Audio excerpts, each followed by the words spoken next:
What is going on, everyone? This is the Random Name 951, bringing you another review on one of my Gundam MSIA action figures, and this is going to be another re-review. I've probably showed this guy like 3 times, but this is going to be like a legit review from me doing it. And some of you guys may not recognize him, many of you may, but this is the Dark Gundam / Devil Gundam Ultimate Fighter form or mobile suit or something. So yeah, I'm just wiping off a little bit of dust because he's been on the shelf for a while. And, you know, when they just leave him there, they kind of collect dust. That's what's it just happens. You know, you can't do anything about it unless you have them like in a little box or some display case, which is cool, but you know how that goes. So I'm just going to do a little review video on him today. And if you guys just saw the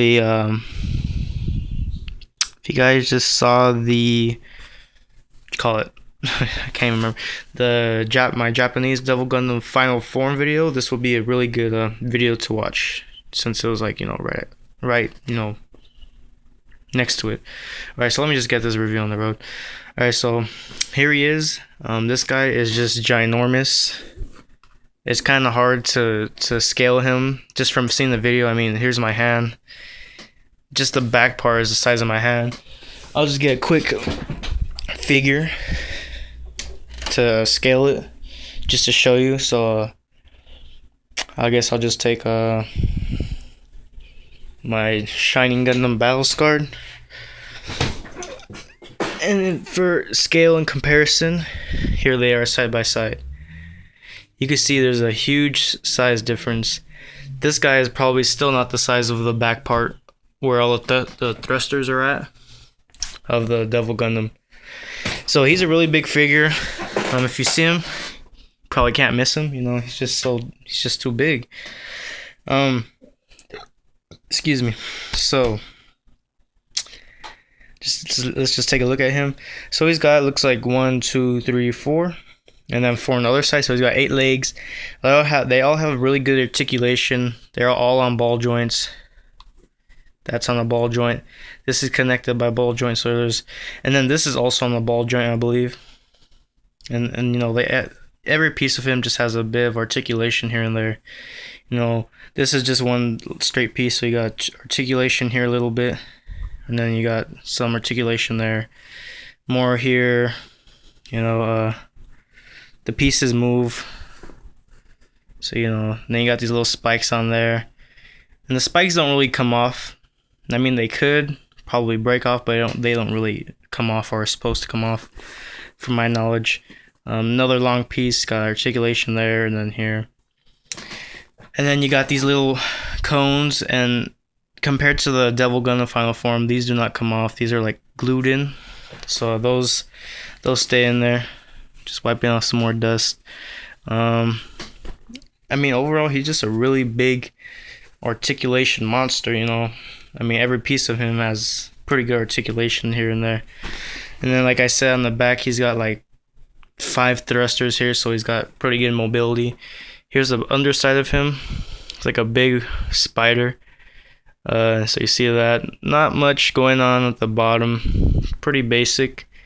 Got some, you know, different coloring down there, but for the most part, nothing crazy. Now we get to the front of the figure. Let's see here. Get to the front of the figure. You see he has these kind of big claws. You know, they could be used for grabbing Gundams if you want to ever eat one, I guess, or just destroy it. Actually, it comes with missile pods, and they go in here. I'll show you those in a little bit. You know, pretty good range. Can fit my finger in there. Don't want to put it all the way in there. Get my finger snagged and, you know, bit off. And you got, you know, this part which connects them to here. This is basically like the part where it's kind of painted. We got some nice, looks like, you know, different kind of paint. You got like a matte red up right here. And then you got like a blue color here, and this is like a different paint. And then we got the Devil Gundam himself, which is connected to the figure. And there's a big difference in scaling size from the Devil Gundam Final Form to this Ultimate Fighter. If you saw the last video, you could see how big his shoulders were. They're like the size of like that, compared to these, which are like half the size. And the cones do not come off; these stay on. They're just like regular shoulders, really nice. And I mean, that's about it. And then I got him 100% complete. Basically, when he comes 100% complete, he comes with 2 missiles. They're like DG cell missiles, they look like, and his waist. Now I will show you right now how he looks. So just give me a second. I'm going to connect the figure to the waist right now. And almost done. There we go. Okay, so let's take another look at him.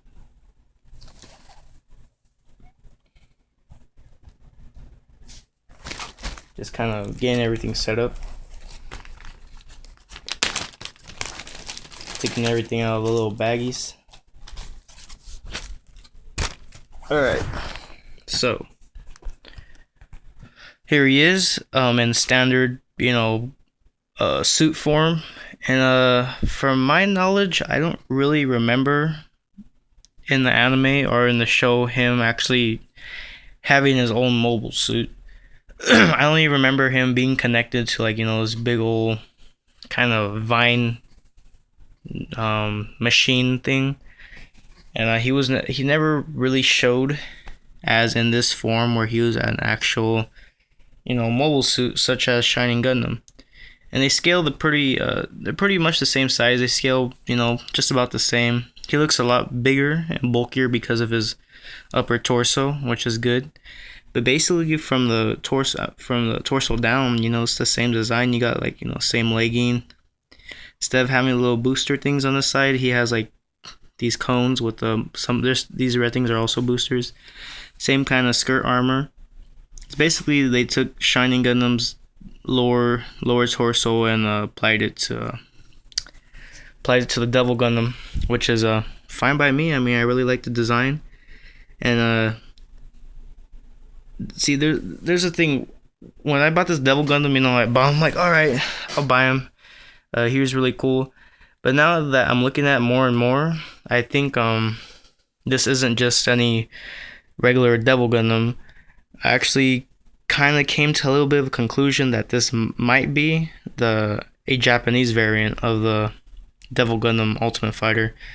I have some I've kind of been taking a look at him from time to time and noticing some different things. So let's see, how can I tell? Well, for starters, usually Japanese figures have some panel lining, and from what I could see, he has very little, but it's still there. And I think if I were to compare this to American release, you would not see any panel lining on the American release. So where does his panel lining start? Well, it's going to be kind of hard. But as you can see, there's a little line there. It's like a gray silver color. If that was American release, I believe that would have been just nothing. There wouldn't have been any lining there. You can see here on the arms, there's more panel lining here. It's a gray panel lining, and on this side it's kind of starting to fade on the left little side. To show even more panel lining, there's not much, but there's some right here on the legs. You can see it goes up like that. There's even some on the skirt armor outlining it. There's some more right here around the legs. It just goes around. And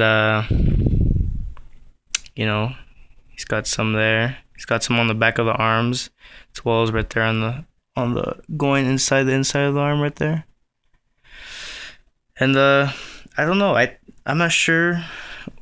Well, I'm pretty sure the American release had this kind of color right here, where it was kind of shiny instead of just regular black. Because the regular Shining Gum just had a black color instead of a shining metallic, kind of graphite color on the ankle protectors. So, you know, and then there's some minimal panel lining down here, you know, right there. It's very minimal, but it's still present. And I'm pretty sure if you were to take a look at one of the regular variants, you wouldn't see that. I'm not too sure about this though. I'm pretty sure that kind of shininess was on the American release, but I can't be certain. I've seen only so many videos, handful of them. Another cool thing to notice is there's actually like some brown marker, it looks like, done to this little waist part. And I don't know if that's panel lining or if that's just, you know, it's not dirt, it's not dust, because it was like that when I first got it. So I don't know. But the thing that kind of seals the deal that it could be is the little instructions it came with.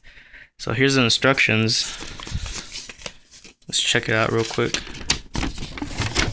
Now, last time I remembered, I don't think American release Gundams came with instructions that had characters instead of words on it. So you can see it says mobile suit in action. You got the little you got some print there. Shows all the pieces. You know, you got print there. Got all that there. You know? So, I mean, it's hard to say, because when I bought it, the seller included the instructions, but he didn't have the box.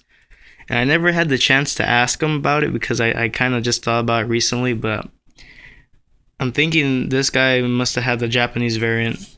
I mean, that's the problem with these big kind of rare figures. They didn't really have too much panel lining, and this guy has minimal, but it's actually there. You know, you can see there the legs. You can see it really good on the torso, on the back, right there on the inner side of the thigh. So I mean, it's just kind of cool, I guess, but it's nothing crazy, you know. Let me show you the missiles real quick. If I could get them in.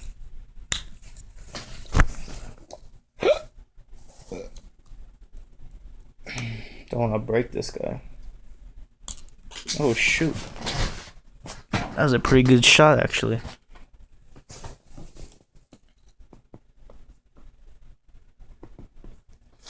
Alright, so I equipped his missiles, and they actually get some pretty good range. Let me try it again. See if I don't mess up. This isn't going to work out very well. Let me see here. Alright, so here we go. So that's pretty good range. It basically stopped like right here about my leg. So from there to here. Then it fell down here. I'm not sure if the other side is as good as that. Let me try it. So as you can see, for missile launching action, that's some pretty good range. You got from there to under my table right there. And I'm guessing from, like, you know, I mean, that's about, what, 3 feet of launching maybe? Let's see, from there's like 12 inches, like maybe another 12. Yeah, it's like around 3 feet of launching. So that's not bad, you know. These missiles have some pretty good range. I guess depending how much the little missile pods were used. But yeah, it's getting kind of long here. But how often do you see this guy on eBay? Well, he does come off. I mean, he does come up once in a while, and it's not very often he does, but he does. Pricing, shoot, where to start? Let's just say this guy could get ridiculously expensive, and then sometimes you could just find them for great deals. Mine, to be honest, I think I got an okay price on him. I paid $75 free shipping. So yeah, it's a little high, but for the rarity of him and the scarcity, it's just, you're not going to see him very often. And another thing, finding them is finding them 100% complete, because usually what happens is you just find this part and you just find the upper torso connected to this, and that's it. You usually, when on eBay, you don't find them with his leg parts, you know, which converts them to a mobile suit. and most definitely you usually don't see him with missiles, and even more definitely you don't find him with his instructions. So I mean, not counting the instructions, it's kind of hard for him to be found complete because the missiles do get lost a lot, and finding him complete's a problem. Finding him for a decent price is another problem. I think I was looking up some like not recent, but like on eBay, like completed sales, and through one seller, it showed that he sold for over $200 with the torso, but I don't think no missiles, and that's pretty pricey. I seen some going brand new, which probably no one will buy unless they find them from good price, going from like 200 and up. Loose, I seen some going for like 100. There's actually one that I let slip away because I didn't have the money at the time. The guy was selling this armor part, and he had the the figure like that, just no missiles, for $50 and like something dollars shipping. And like, I didn't have the money at the time, so I was like, you know what, I could offer you like so and so for just the figure. And he's like, you know what, I would give it to you for like 30. No, not 30. Like, he would give it to me for a better price if he really could, but he just wanted to sell it as a complete because he couldn't really sell this part alone.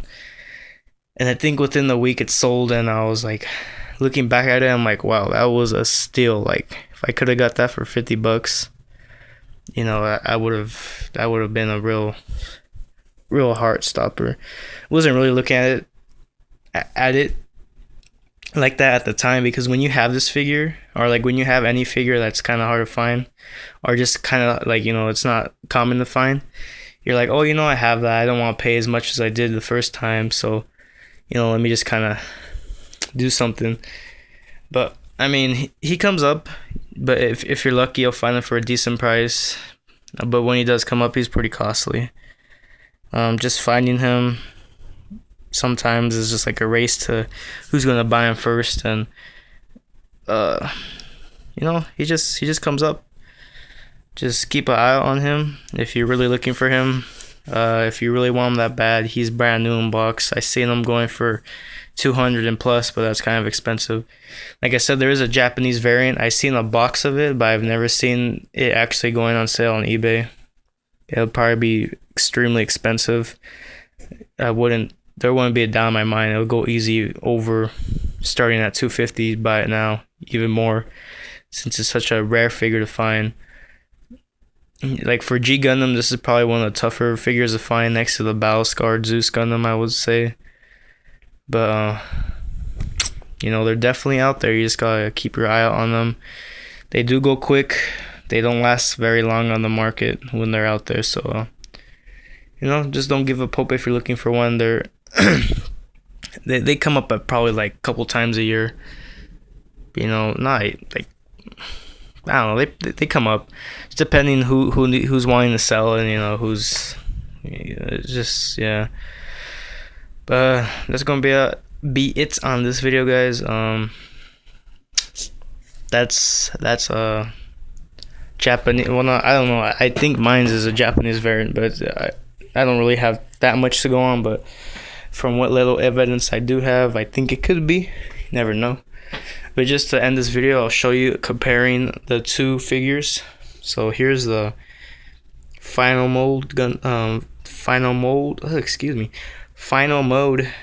Gundam compared to the Ultimate Fighter. And let me just show you. Set him there. So you can see the obvious difference. Shoulders are way bigger than this. Head's about the same size. You can swap them.